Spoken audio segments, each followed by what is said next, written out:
Welcome to the Reiki Healing Summit 2023.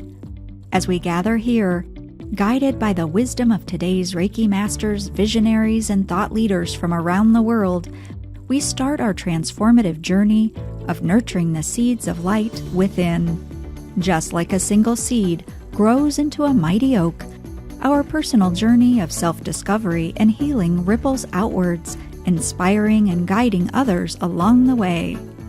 Join us on our Reiki quest of cultivating a world where the inner garden of light blossoms in every heart.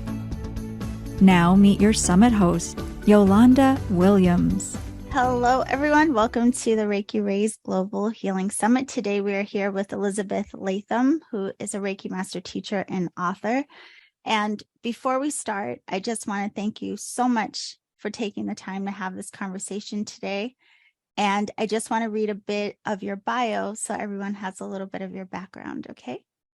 Okay. So Thank Elizabeth was educated in private Roman Catholic schools and began her nursing career in 1971, and then was employed as an operating room nurse for 25 years. Elizabeth also worked as an operating room theater suite manager and became clinical nurse specialist in OR emergency trauma surgery at the Royal Prince Alfred Hospital, Sydney, for 10 years. She transferred to critical care nursing or intensive care in 1996 until she retired in 2007 by a workplace injury. Elizabeth became a Transcendental Meditation and TM City program as a meditator in 1986 to current. She attended first and second degree Reiki courses in 1990 and was initiated as a Reiki Master in 1991 under Claudia Hokuth, and again by Phyllis Furumoto in 1992. Elizabeth was a member of the Reiki Alliance 1991 to 1998 and facilitated Australian Pacific Reiki Gathering in 1993 for Phyllis Furumoto, among others. She also studied Ayurvedic medicine and the ancient Sanskrit language of the gods. Elizabeth traveled to Japan in 1993 and again in 1994 to research Dr. Mikao Usui, the then mythical founder of Usui Reiki Roho. Then she began writing the book, The Reiki Samurai, from 1993 till 2003. There are two other books in progress currently, Reiki in the Twilight Zone, which is a critique of other Reiki history writers' works, and secondly, Reiki with Chujiro Hayashi and Hawayo Takata, presenting the actual story of Mr. Captain Chujiro Hayashi and his life and relationship with Hawayo Takata. So you can read even more about her bio beneath the video. So welcome, Elizabeth. Thank you for being here today. Thank you very much, Yolanda, for inviting me to this, and to everybody else who sort of pushed me here in the last few months. Yeah. So the book actually just came to a sudden finish because I had a lovely Reiki master by the name of Johan Jonker who came in and when I was in hospital, critically ill. And he said, well, what are you going to do with your book now? And I said, well, I don't know, but I'll hand it all over to you. I'll get it all packed up and put it on a hard drive and post it to you. Oh, he came out the new way and gave me a Dropbox to upload it all to. So I did that. And a few others said, oh, look, you're trusting the stranger to take over years of your work. And I said, well, it's got to be told, and if he can help, and he's the only one that understands it, because we'd had a previous meeting on Zoom. He Zoomed. We had our first meeting on Zoom. Actually, I'd never had Zoom before, and Johan and I exchanged information on our research on the history of Reiki. He wrote papers on it, and I saw his paper, and I really loved it because he was the only person who came close enough to me. To what I was doing. He wasn't going with what was planted there for you to investigate, because it was that I'm talking about the monument in Tokyo that is allegedly his grave. And I said, I don't believe that is the real place. I think that that's a fake. And I have letters from the council in Japan, the local council where that is kept, to tell me that everything in that area was totally destroyed by the World War II bombing of the US air raids in Japan, in Tokyo, bombing over Tokyo in 1945. Nothing was left. I thought, oh, that's interesting.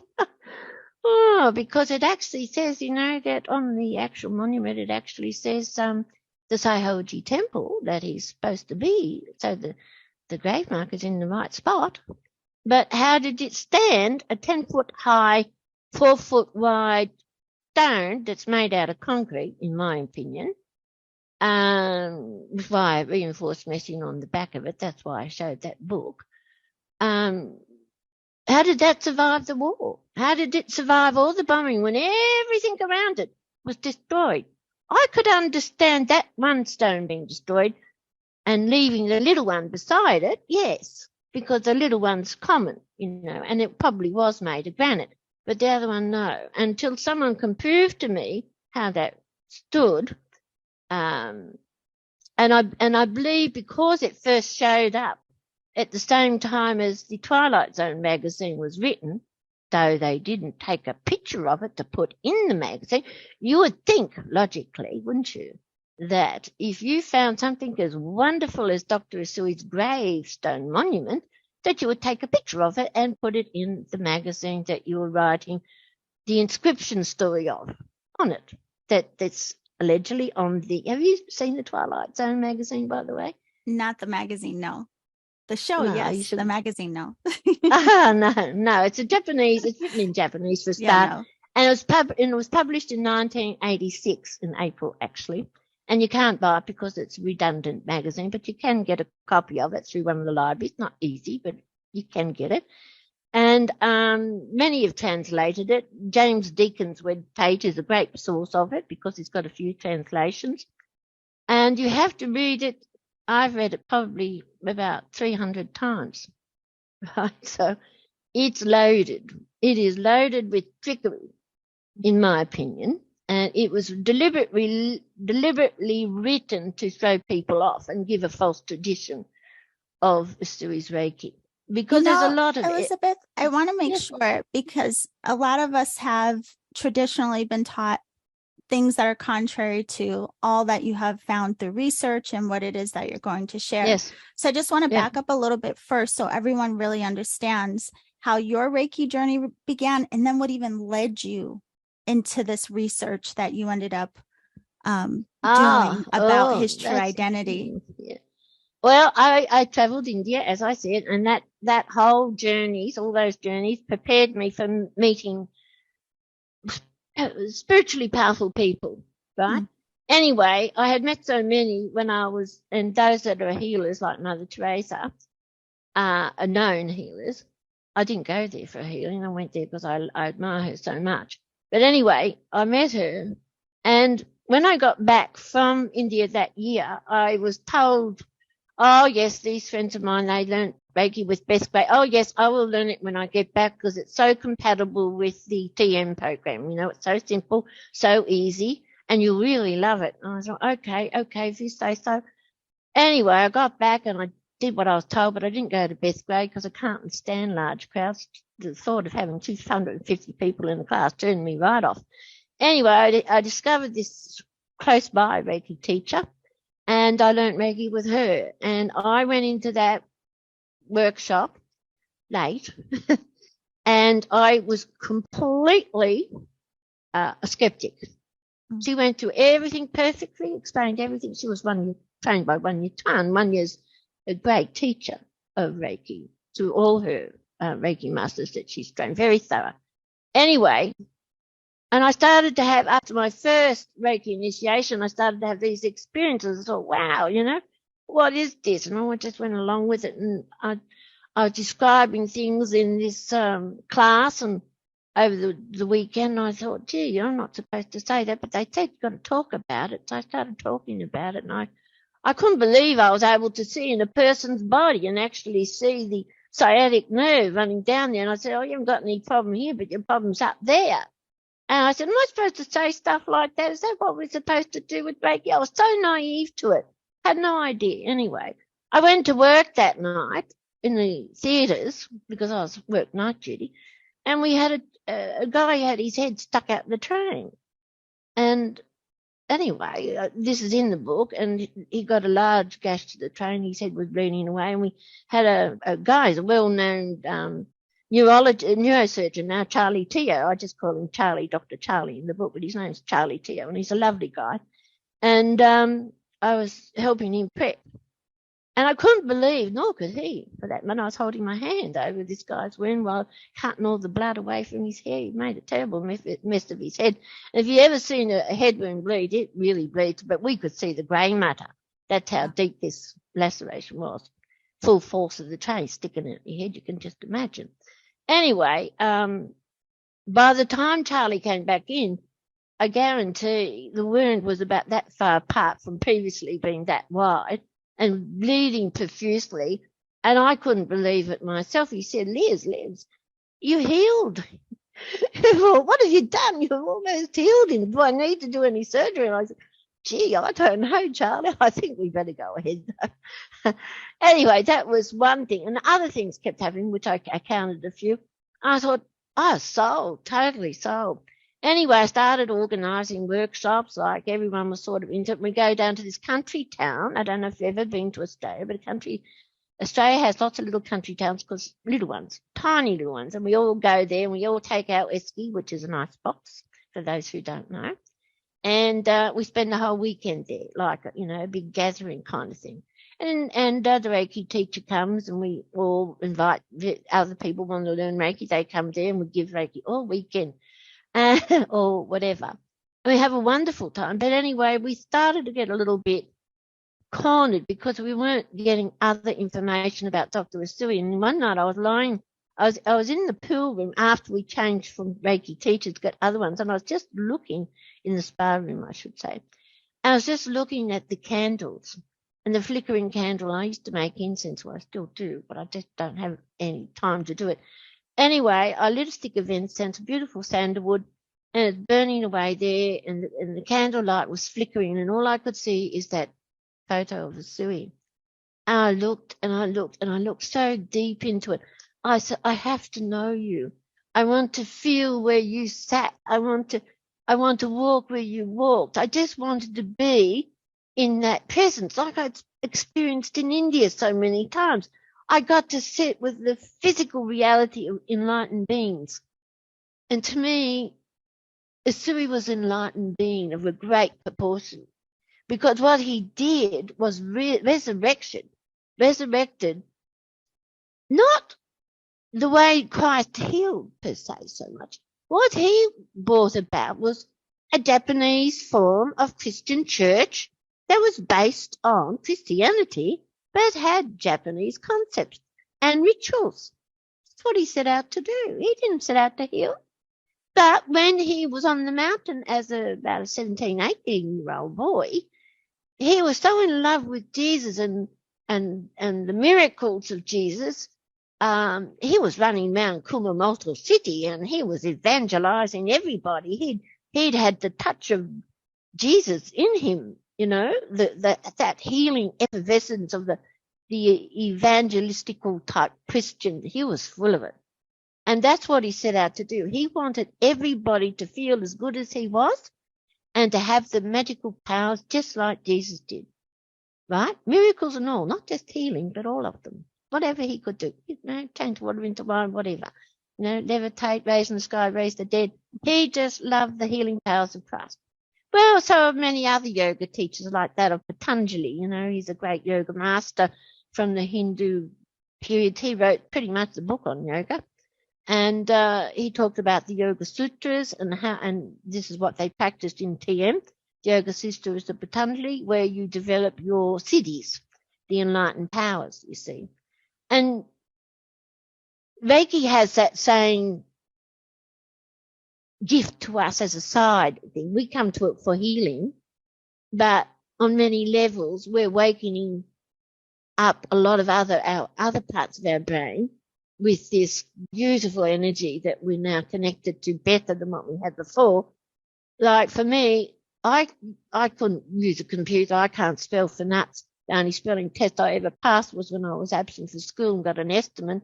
But I didn't have to ever again, use a manual to learn how to use an application. I just put my hands on the keyboard, sit there for a while, and off I'd go. And that's including Adobe Photoshops and Premiere and all those applications. And they just come to you, no problem with what you touch. So your hands and your feeling is beautiful.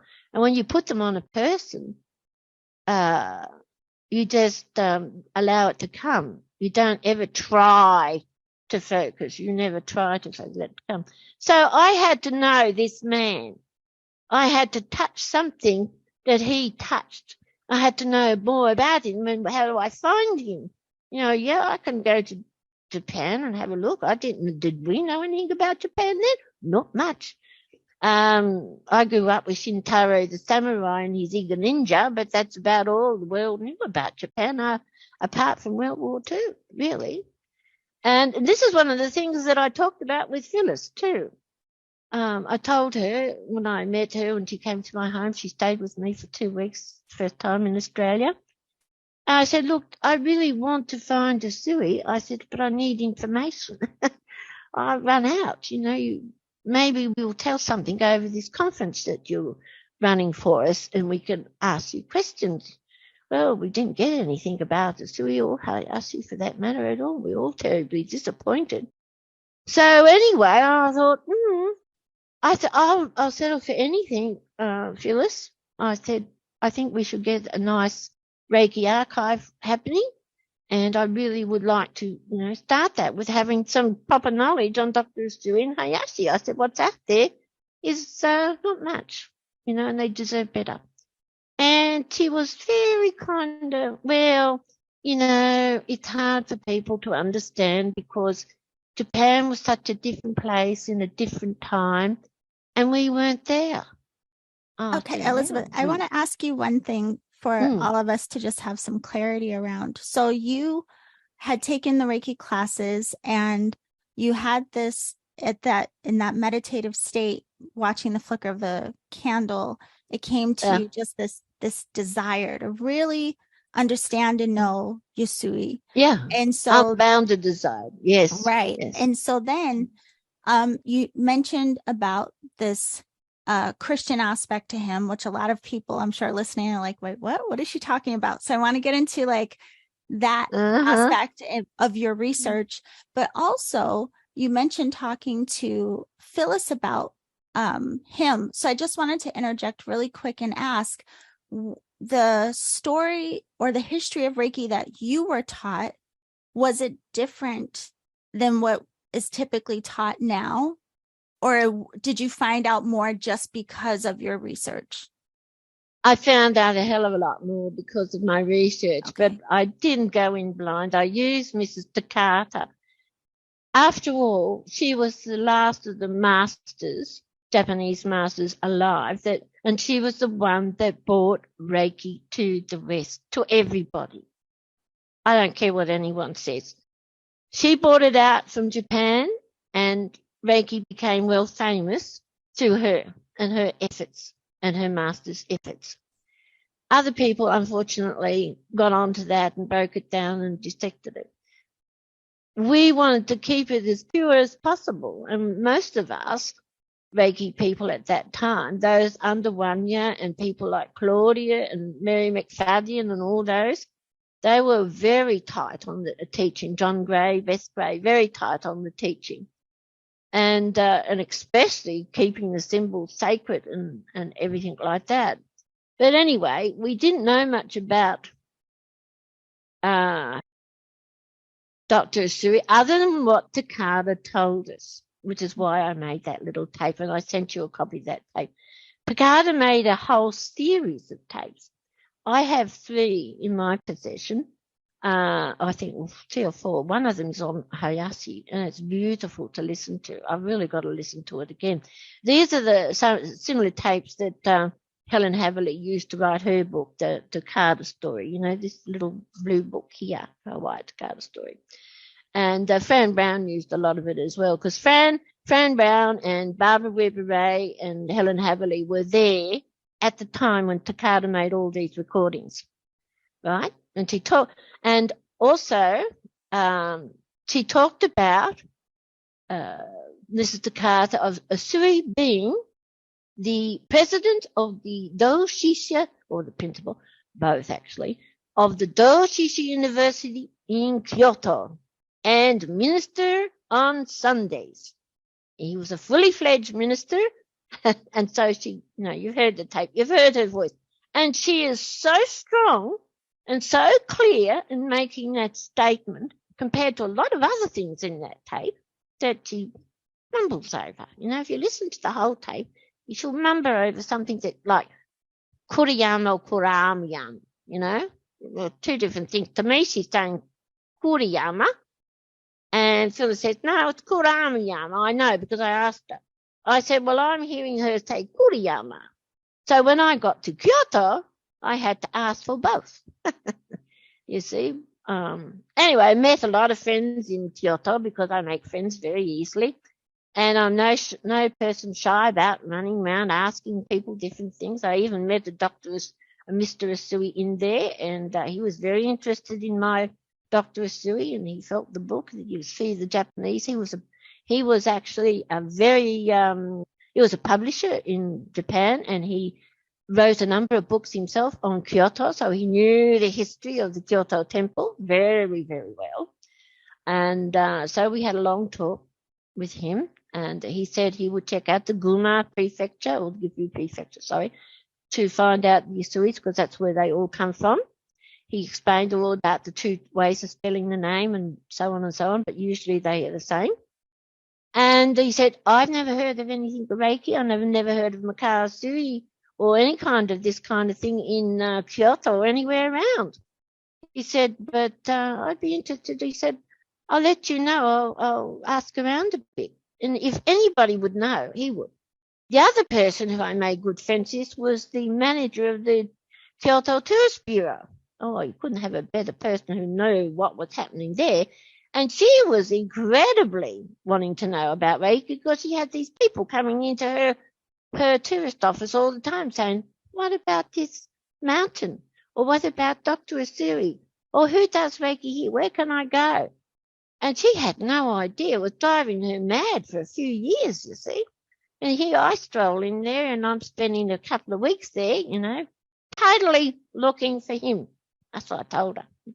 So she and I became good friends. I actually taught her Reiki. She became my first Reiki student in Kyoto. She asked me too, which was really good. I didn't offer it to her. She just, would you teach me? I'd like to know, so that when other people come here, I know what it is that you're talking about. Anyway, yeah, which is fair enough. So I gave her a special little workshop. That was funny. And I did it over all the days, she had to do it exactly. She went to sleep every time, but anyway. And I made a video when I climbed the mountain because I wanted other people, like yourself, who had never seen Japan, who had never seen Kuramiyama, ever, or may not ever see it. And I climbed up there and I filmed all these little locations, Because there are two ways you can go up there. You can go the left way or the right way. I went up the left way, which is the walkie way, which is very hard to climb up that. But I was healthy then. And then I soon learned the next time to go up the lift. It's easier. But anyway, I picked up all these pebbles along the way, and I had so many little tiny pebbles. By the time I got to the top of the mountain, I had many pebbles, and I put those pebbles in groups of little 21, which I had to wash them all thoroughly from dirt to get them through customs. And I brought them back and I gave them to my friends. Here's 21 pebbles from Kuramiyama for you. I even gave Phyllis a bag. But anyway, I was touching the handrail. When I was at Doshisha University, I was running my hand up that beautiful old banister rail in that old 120 years, 130-year-old building now, where his office used to be up the top there, where Professor Fukawa actually was, because he took over the same job. And I think back now, I was actually touching that handrail. And these are things that we are missing because we can't touch a real piece of him. Yeah. And then the biggest surprise of all, and I still can't believe it happened to me, but I had a witness. And that is when I went to see his grave for the first time. How I got there is a story in itself, you know. But I was led to his grave. I was meant to find it. I was in the year before, but I didn't know what I was looking for. But this time I did, because I had bought this little book at Doshisha. And I was lying on the bed in the hotel, and I was flickering through, like I found his picture that appeared to me in a dream. This wasn't the one, by the way. It was another book altogether. And I bought this book with it, plus two great big books that he wrote, hand-penned himself, that were there. And I put a chapter of that, and it was chapter 14. It actually ended up chapter 14 in my book too, accidentally. I didn't plan it. But he's chapter 14 of his book, Gratitude to the Holy Spirit. So it's in the book. And I don't, you know, he just talks about being Christ-like. Don't want dogma. Keep it simple. Don't want all this argument over what this word meant and that word meant, and how you analyse this part of the Bible, because the Bible had been changed so many times it wasn't funny. There's so many versions out there. He didn't want any of that. It was too much. He just wanted simple, be like Christ, live like Christ, teach like Christ, love like Christ. You know, be compassionate to fellow men. It was his father, Shonan, the great scholar of Japan, that had the biggest impression on this young boy's Christianity. Tokio. His father, he was a great scholar in the times of the old shogun, as well as the new Emperor Meiji. These characters were very close to Tokio Yokoi, you know, the real Usui. Well, we have to back up again so everyone knows, because this is information for a lot of us. We've never even heard this name before. So I want to just clarify, in the tapes, in Mrs Takata tapes, it was said that he was a minister on the weekends, and from your minister on Sundays, yes. On Sundays, and from the research, it sounds like this was very Christian based. He was very much connected to the ideas, teachings, principles of Christianity and the work of Jesus. But you do also have that in your research, that there's a person named Tokio Yokoi that was actually another name for who we know as Dr. Usui. So I just heard you mention the name. So I just want to make sure so everyone knows, like, who is she talking about? Who is Yokoi? I mean, Tokio Yokoi. Tokio Yokoi. How did this all come about, and how is this really Usui? Well, when I had this dream, I saw his face. Okay. Right? I didn't know. I thought, well, that's not Usui. But anyway, when I went to Doshisha the second time, I said to Professor Fukada, I said to him, look, you know that book you gave me? He said, yeah, I gave you the book. This one that has all these presidents in it. I said, something's missing from here, Professor Fukada. I know it.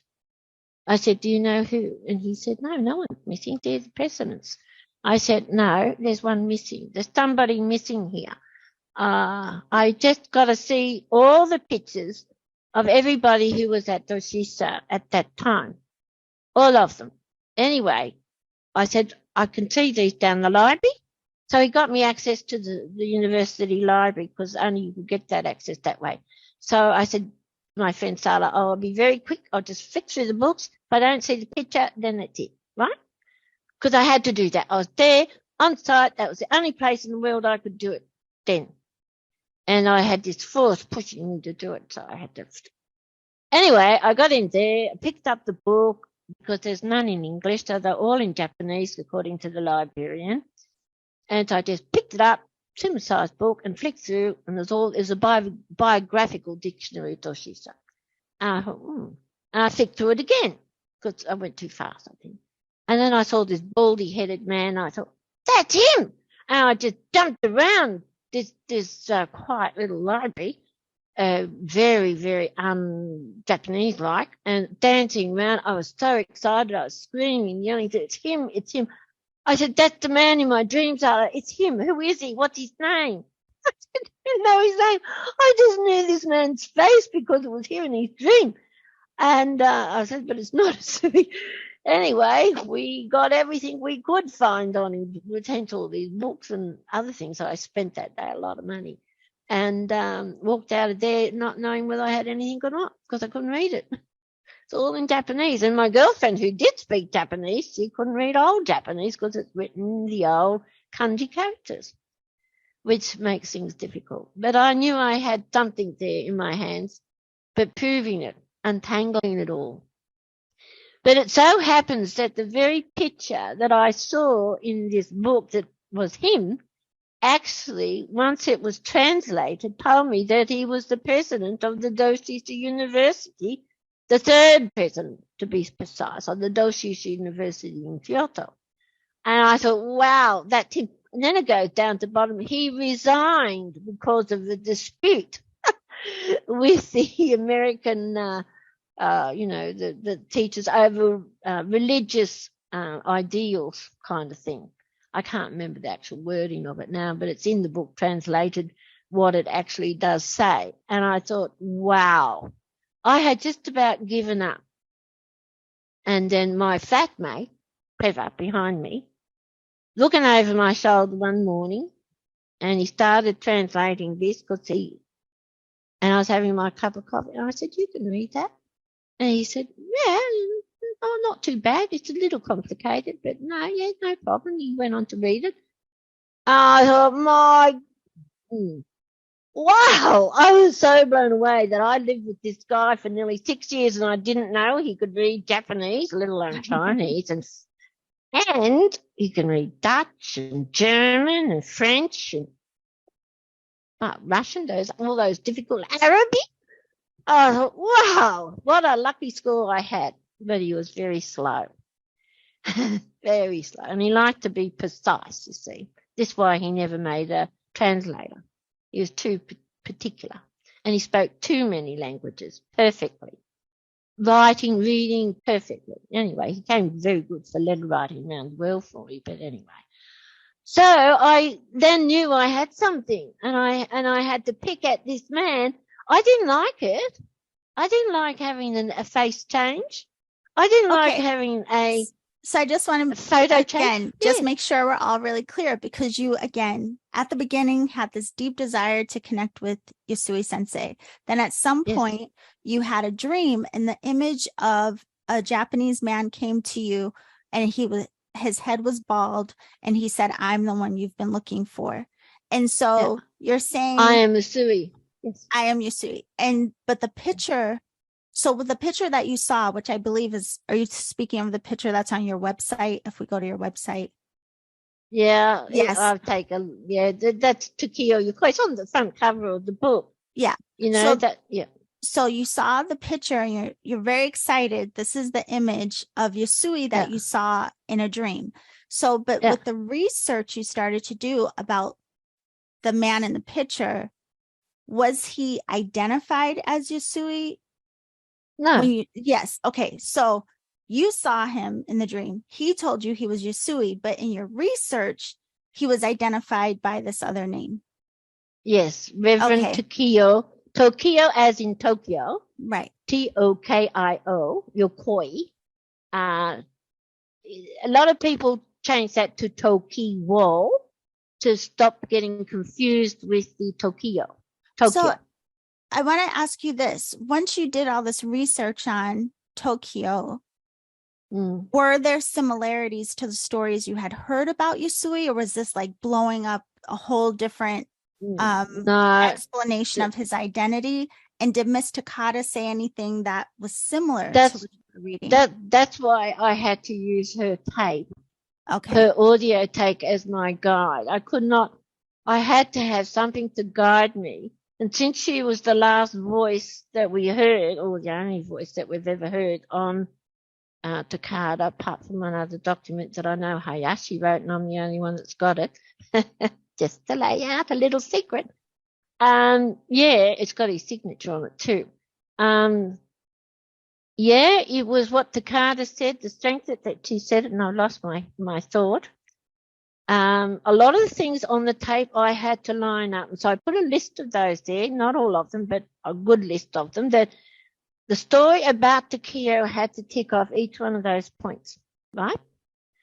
So they didn't not necessarily chronologically line up, but whose story ever does, you know. Yeah. It's a secondhand story. She got it from Hayashi. She says, I was told this by my teacher, Chijiro Hayashi, because I had never met him.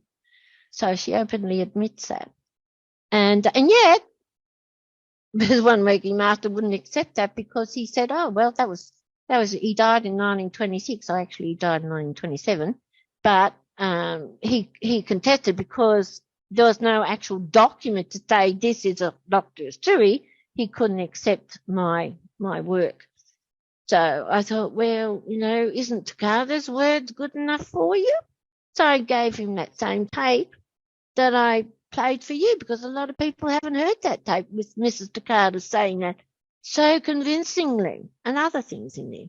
The one thing that she did say is about sitting under the great pine tree. Huh?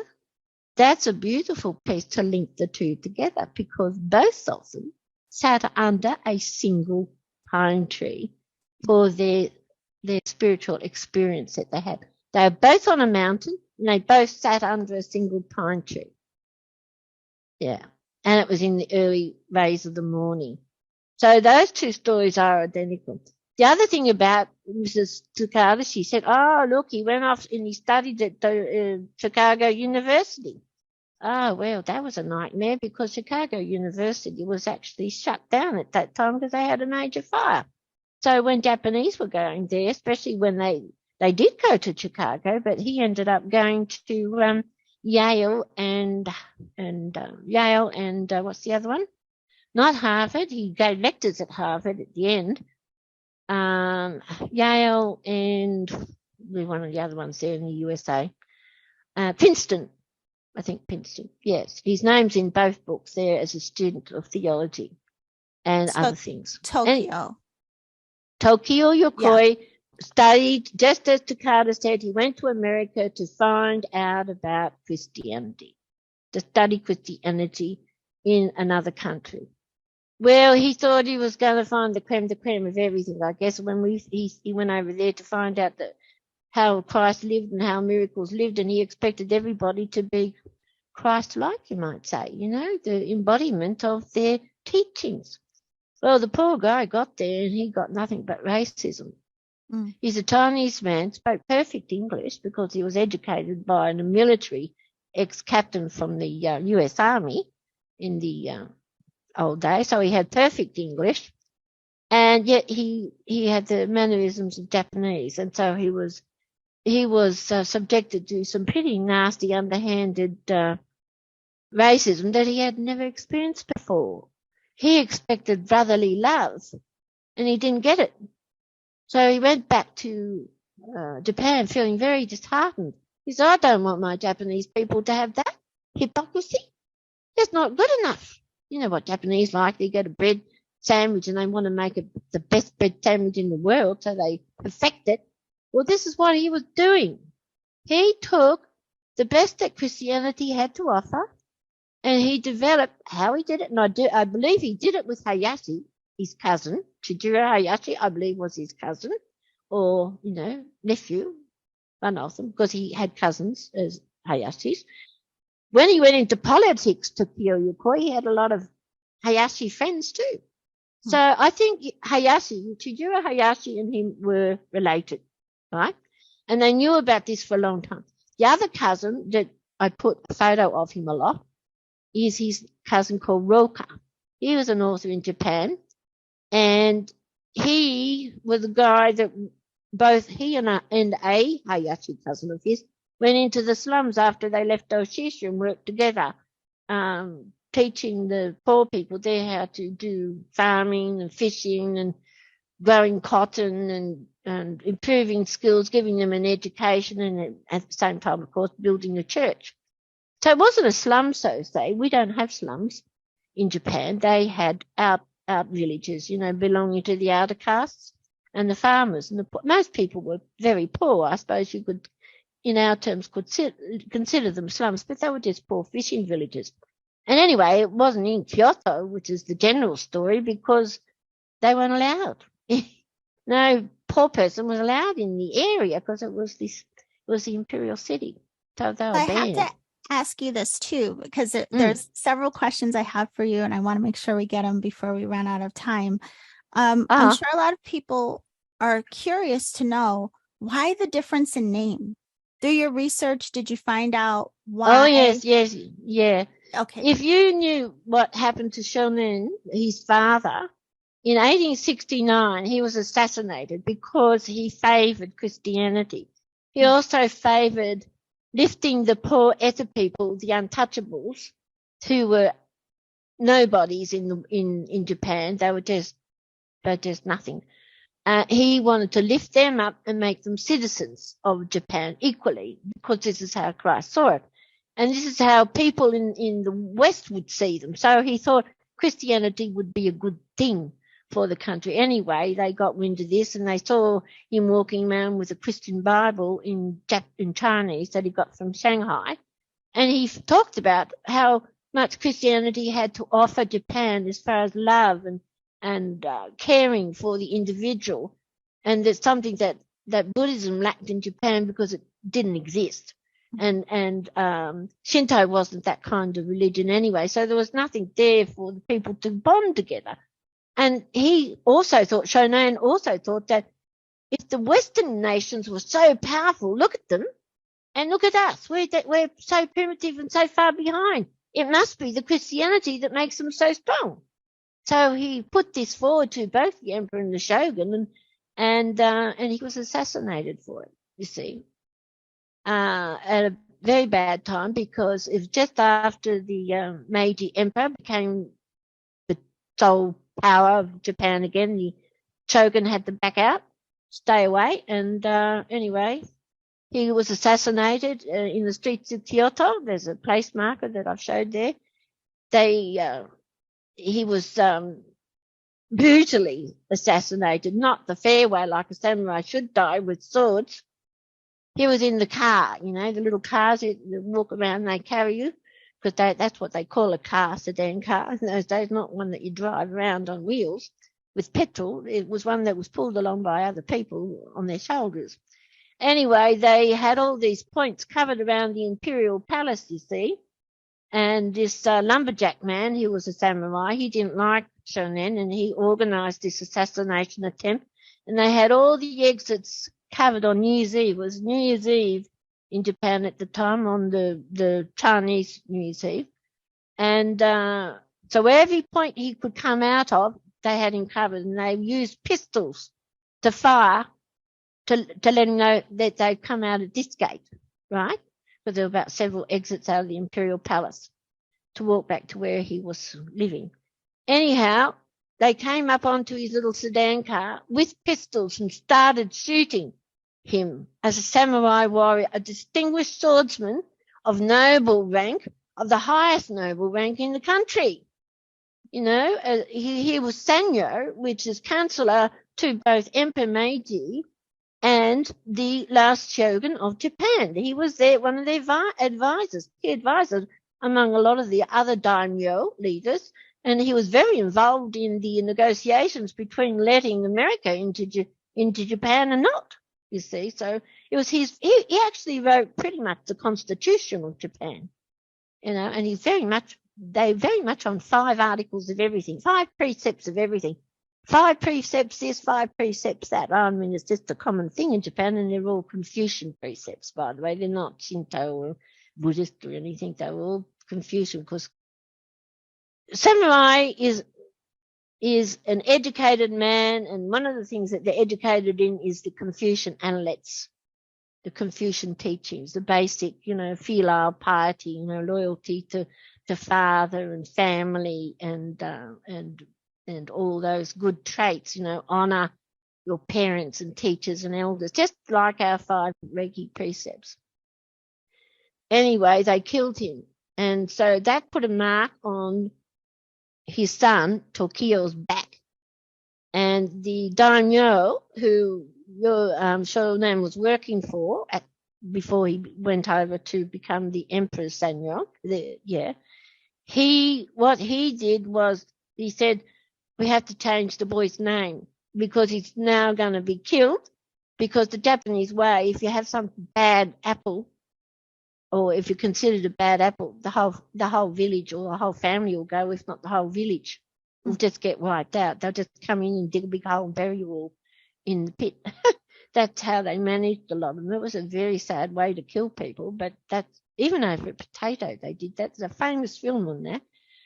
You can get it on the internet. Anyway, such is the mentality thinking. So they killed this poor man, and then they changed Tokio Yokoi's name to Tokio Issei, or Mitao Issei was his Matao Issei, which was a family name of a relative of his, so that they couldn't find him. And his also sister had to become an Issei too, I-S-E.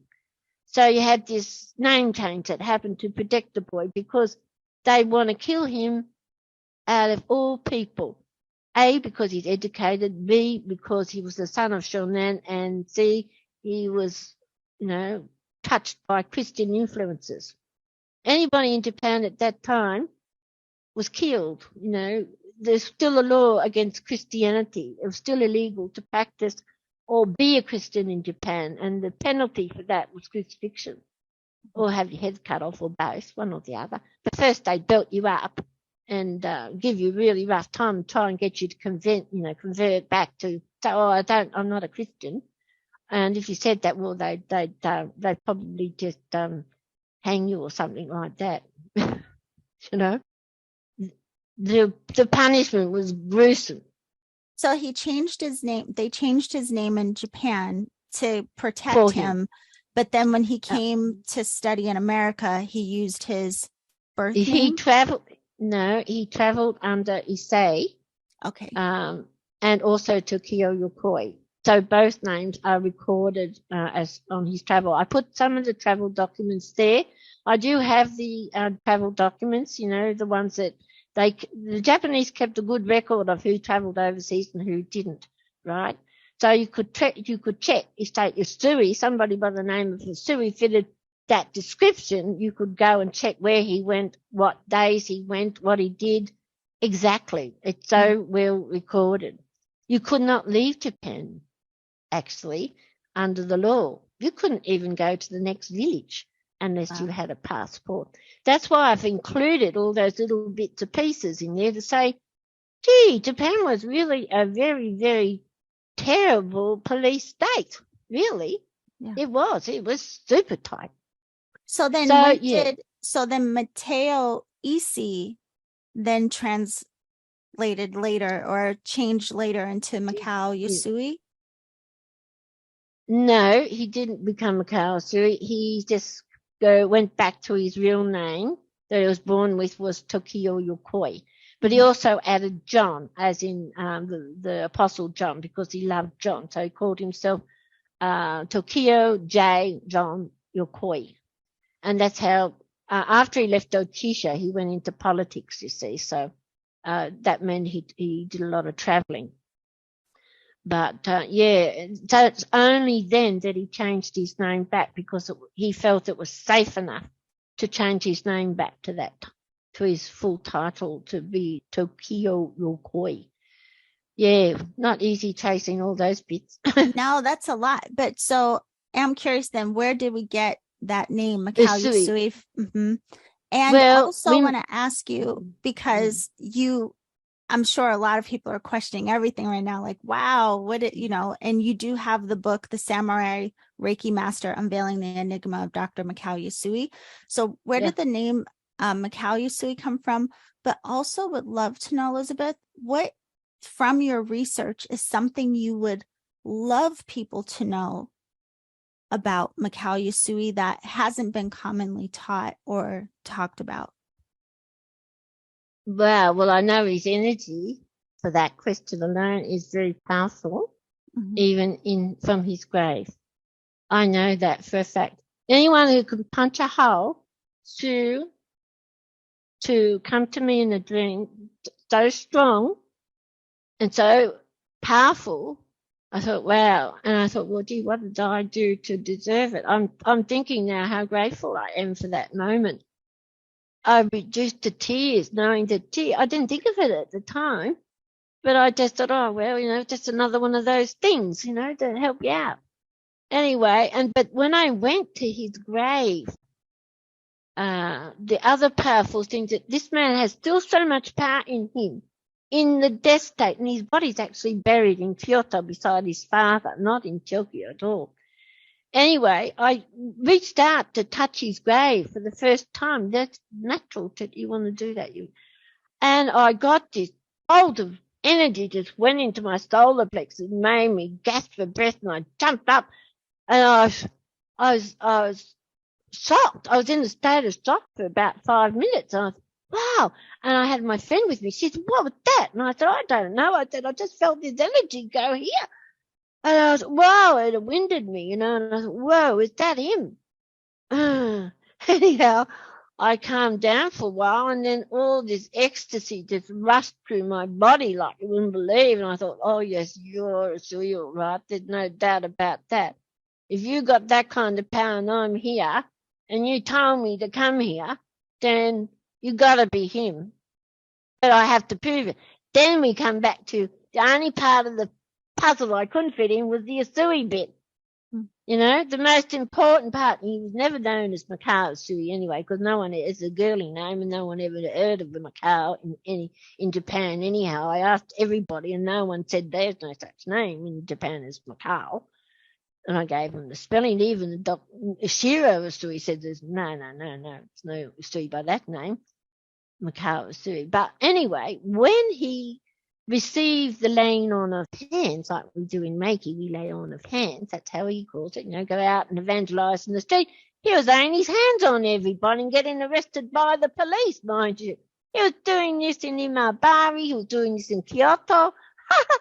I think it was the funniest thing, that thinking about this character, this real character of ours, and knowing so much about his prim and properness, but just his mentality was so easygoing. I think that's because of his father, his parents, but also the man who taught him. But anyway, he was being ordained as a minister, and with his brother-in-law, Ebenezer Gunzo, they all went up to this place called Anaka. And at Anaka, it's in Usui. And it's in the town of Usui, in an area called Anaka. And that's where Doshisha had its first church kind of thing before Doshisha. And so they went up to this special building there that used to be one of the post stations. And this was the Usui Pass post station, right? And this building was called the Usui Sanctuary. And they converted that into their church. And that in that building, that's where he had his laying on of hands for the first time and became a fully fledged minister. So he may have taken that name Usui from the laying on of hands. That's the only link I can find with the name Usui, and it's a bloody good one, really. When you think about it and you sit down and you analyse it, it is a bloody good, well, how a Australian would express that. I'm Aussie after all. It is a very, very good, logical to me, after listening to everything else that ticked off the boxes from Mrs Takata's talk, and especially the fact that she says that he was the minister and the principal of the Doshisha University, the minister on Sundays. And it's important. You know how we talk about this boy challenging him at the pulpit in the traditional story? And he said, well, we need a demonstration of the powers of Jesus' healing. Can you perform a healing for us? If we've got to believe you, we need to see a demonstration of that. And he was sort of caught up at the pulpit on the Sunday, and he sort of said, well, I can't do that. Well, you know what? It's even in the book who did that, who actually challenged him with his own little cousin, Soho, the brother of Roka. Well, gee, though he hated even though he was in the Bible class and all that sort of stuff, he hated that Bible class badly. And he wanted to break it up, so he did everything. And he got down that front row and he was determined, along with this other fellow, because most of the Japanese weren't Christians. They were there just for the Western education. It was a Christian school, but they offered the Western education. And the samurai couldn't get a job in the future without that education. So they had to go with the flow. And the American Board of Missions was very strict on their part of why we have this arrangement with the Japanese trustees. And that was one of them. So they broke that. When Tokio stuck up for the boys, this is how he resigned. Tokio Yokoi stuck up for the boys because the government wanted to honor the emperor over Christ. So you had to put the basic teachings of a Christian university secondary to revering the emperor as God, right? And Tokio was quite happy to do that as the principal of Doshisha, but the American boards objected to that because it broke the foundations of their very key principle of being a Christian school for boys at that time, but it wasn't a university at that time, it was a Christian boys' school and girls. And they wouldn't allow that to happen. So Tokio sort of said, oh, well, if you're not going to do that, we'll all resign then. You won't have any Japanese teachers, ha. So off they had a mass resignation, left them all. So anyway, that's when they wiped him right out. They disgraced him totally.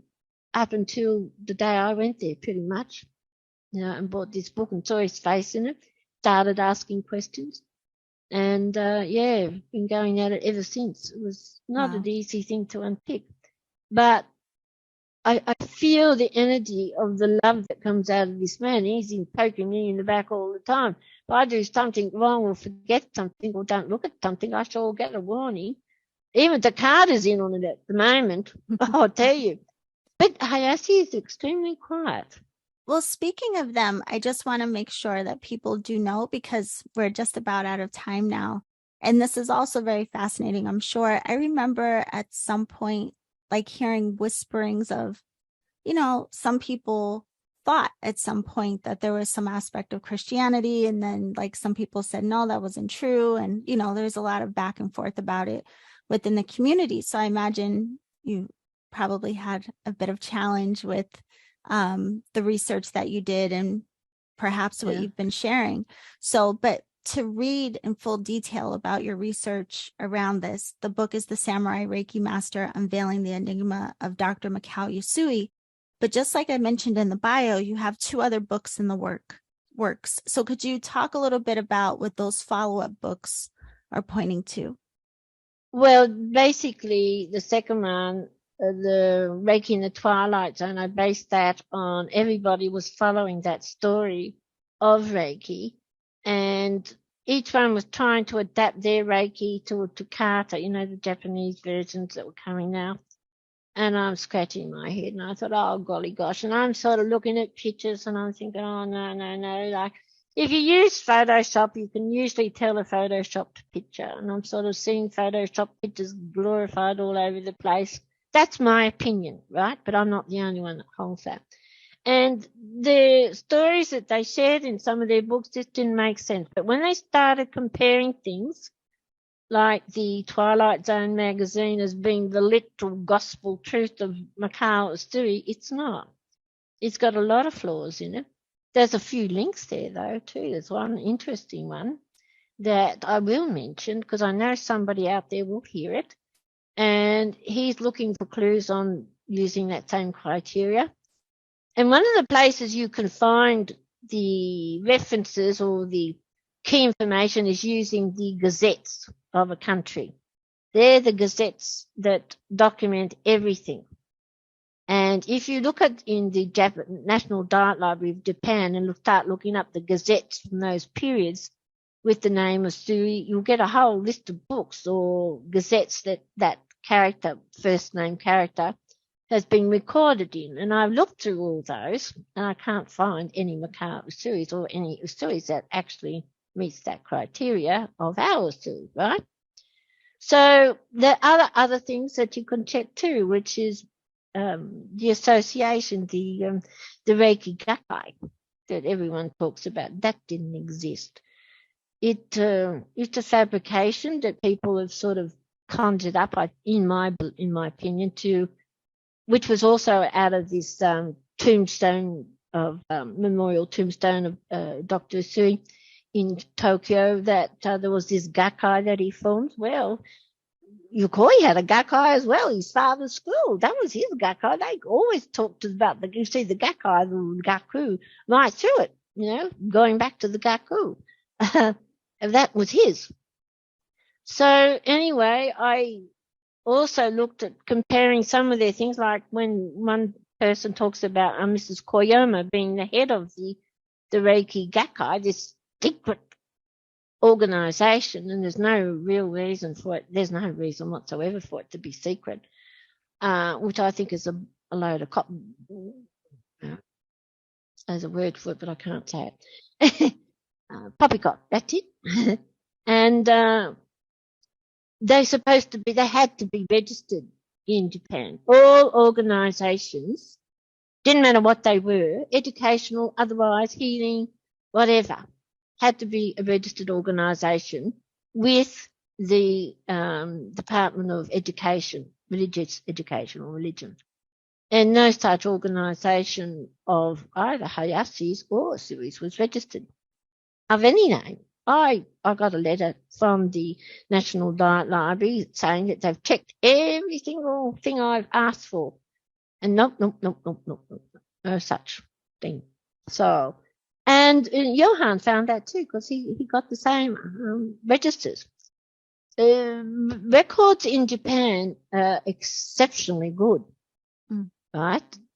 And if you are samurai, which if you're educated and going by the other version of the Sui story, the one that they sort of use in Japan now, he was samurai, there'd be a lot of records of him, right? Even photos. He'd be somewhere in some education school book. He would have been highly educated for his time. He would have certainly spoken English, and he certainly probably would have worked for the government. So there must be a record, but there isn't. The only record that I could find was the 1928 newspaper article mentioning Dr. Usui and how he didn't want to be known by anybody. Or Hayashi. You probably read that article too, the 1928 newspaper article. Yeah, so I just want to make sure though too, because again, there's so much information you've packed in this last hour. And I know that people's minds are probably like, wow, like, where do I read? All the that book. research. The book. It's all that. Yeah. Yes. So, and it's double referenced a lot of times, and lots of little hidden gems in there, Yeah. Lots of little hidden gems. Well, I want to make sure everyone knows there is the offer below our interview, below the conversation. You have a link to the PDF of the book, and there's a suggested donation. If people can't afford it, they can reach out to you, of course, but the link is below, and then we can download the PDF of the book and read this right away. I just wanted to ask you as well, because of the differences in what you found and what has been traditionally shared, like, have you come against a lot of challenge around what you've provided in the book? No. Okay, well, that's good. No. Because I think a lot of people out there were really looking for that. Yeah. There's a lot of people that wanted to feel that Christianity. But one thing that we don't know, I didn't know, that at the time of the Meiji taking over power again in that restoration period, Meiji put out a decree, a chokurei decree. That's what an imperial decree is, a chokurei, stating that power to the temple priest, the Buddhist temple priest, was no longer, just putting it in simple terms, no longer acceptable. We now have Shinto, and all Buddhist priests now have to convert to Shinto or go and work as a layman somewhere. pretty much. And so they lost all the Buddhist temples lost all their perfect funding that they had enjoyed for thousands of years. They were nobodies. And then the people turned on the temples and they just destroyed them. I mean, literally ransacked them, burnt them to the ground, destroyed the archives, the statues, the mandalas, everything. Over 30,000 temples in Japan were completely ruined. So in that period of time, and that was only it's in the book, I don't think we realised, and I had to question, how would Dr Usui, the story that we know, go around to all these temples and get the information that he wanted, because they didn't exist anymore. They just were ruins. That's sad. Even the great temple in Koyasan, the one I talk about where Kobodashi in Koyasan, that's a Buddhist temple, it's a beautiful temple. God, if you're going to go to Japan, go there. Where all the Tokugawa shoguns are buried, and anyone famous buried up there. It's beautiful, so serene. And even that was destroyed. It was just amazing destruction of everything that went on. So I don't know how they found all these sutras and things that they talked about. But at the same time, then there was these Jesus sutras as well. Sutra is just a word, it's an aphorism, but strung together kind of thing. And but there was these sutras of Jesus Christ that were discovered, and through Shonan, his father, Tokio Yokoi, Shonan had access to every single little secret that came into Japan. So did Tokio Yokoi, because of their elite profile. But they didn't brag about it. They just took it on their daily life, no big deal. That's the kind of man he was. He was so humble. You have to read his funeral memorandum at the end of the book. It was translated out of Japanese into English so people could read what people who knew him had to say and how they described him. And a lot of people used the same description as Takata did. He was a genius, and he was. And all these other things, and the little things that he did do. But he was a total failure at everything, because he was so childlike, he could pull the wool over his eyes. But he wasn't. He was very smart. He just let people pull the wool over his eyes. But he did have a childlike quality that got him into a lot of trouble. One thing was running around trying to heal the people and evangelize the people in the streets of Kumamoto when they would have just arrested him and executed him on the spot because he was a Christian. That's what the law was, and that's what they did. But they didn't do it for some reason, because I think of his father and his mother. Father Shonan, and his mother was ready to kill himself if he didn't renounce his Christianity. And he said, "Oh, Mum, I can't. We'll have to die together." Wow. I know. Well, again, I can't thank you enough for coming to have this conversation. And, again, I'm sure it's going to spark a lot of curiosity and conversation within the community. And just for everyone listening, again, you can order the link to the PDF of the book just below this conversation, as well as access the links of how to connect with you and learn more about your work overall. So thank you so very much for coming to share all of this with us today.